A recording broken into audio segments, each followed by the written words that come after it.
Hey, this is Jill from Jill Stampin' Corner. Today I'm going to show you this real cool technique called repetition or repetitive stamping. I love this technique because you can show different shades, you can make backgrounds with it, you can show objects off in a distance, you can show images in motion, and you can make bold, positive statements. Okay, with the shade, I'm going to show you some examples. The way to get several different shades from one ink pad. You can use the same color cardstock as the ink. So let me show you.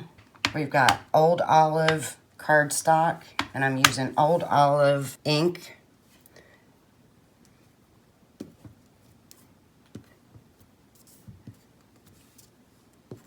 And we've stamped it 4 times, and you see the different shading.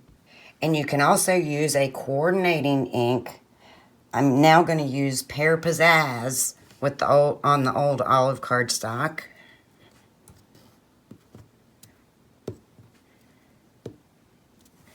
And do you see how many different shades we have? Let me move that out of the way. You can use on Whisper White or Very Vanilla. I'm going to use these 2 colors again. And that's real pretty.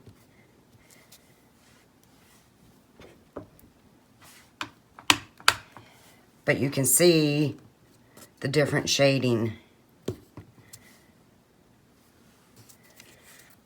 And here is a card that I made using multiple colors.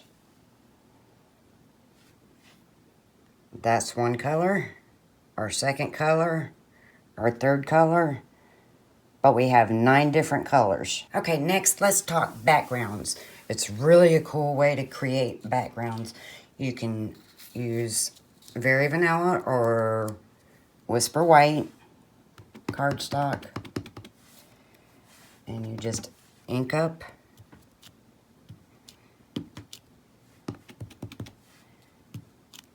Make whatever pattern you want.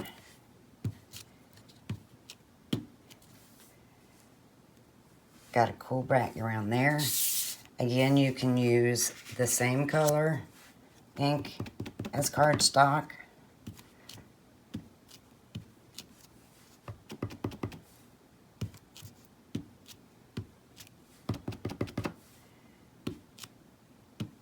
And you can stamp off however many times you want to achieve the look that you want. And here's a sample that I did using the same color ink and same color cardstock. Now, if you really want to have fun with it, use multiple colors.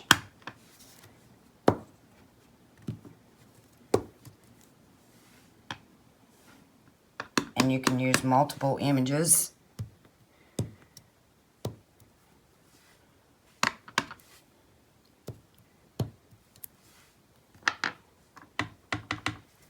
And the result is a pretty cool background.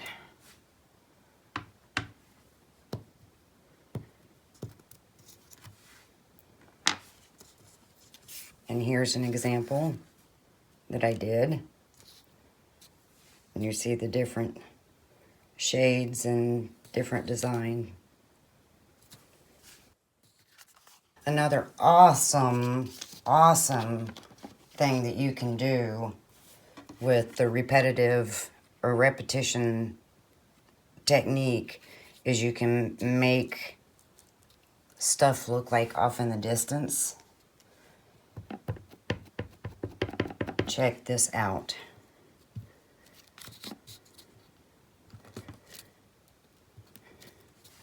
Okay, my trees are a little crooked, but that's okay.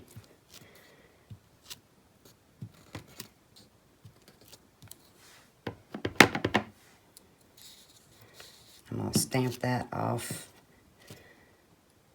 My stamp keeps coming off my pad, off my block. But you see how these trees in front look like they're closer to you? here's a sample that I did.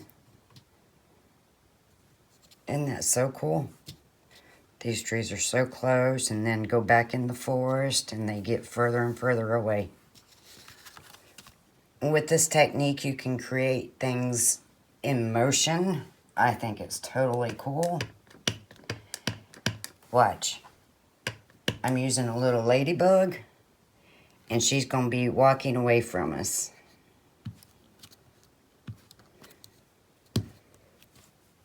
So it looks like she started here, and because of the bulb, she's moved her way up. And watch this. This little ladybug is going to be flying towards us.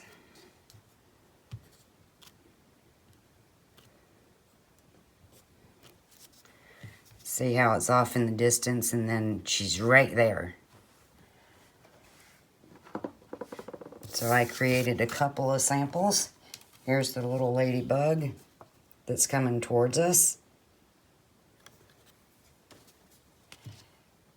And the ladybug walking away from us. Now, is that way cool or what? Okay, the last part that I'm going to show you using this technique is making statements. And I would recommend positive statements rather than like sympathy cards. I don't know if I'd necessarily use it for that. But, and not that you're making a statement, but I think this is pretty cool. This is a single color. I'm stamping thank you 4 times. But not again, not that you're making a statement, but the big thank you at the top. I'm going to flip that over. I'm also going to use our thank you. But this time, I'm using 2 different colors. So I'm going to stamp it. Save a space, stamp it. Save a space, stamp it. And as you see, I got extra. But you get the idea of the technique. And then I'm going to stamp it. And stamp it. And see how we have multiple colors using 2 different coordinating pads. So here's a sample that I did with no extra ink, with the single color, and it's the coordinating color with the cardstock. Here it is using the 2 different colors, so those 3 are the same color and those 2 are the same color, but they all coordinate together. I hope you have fun using this technique, coming up with your own fun and unique projects.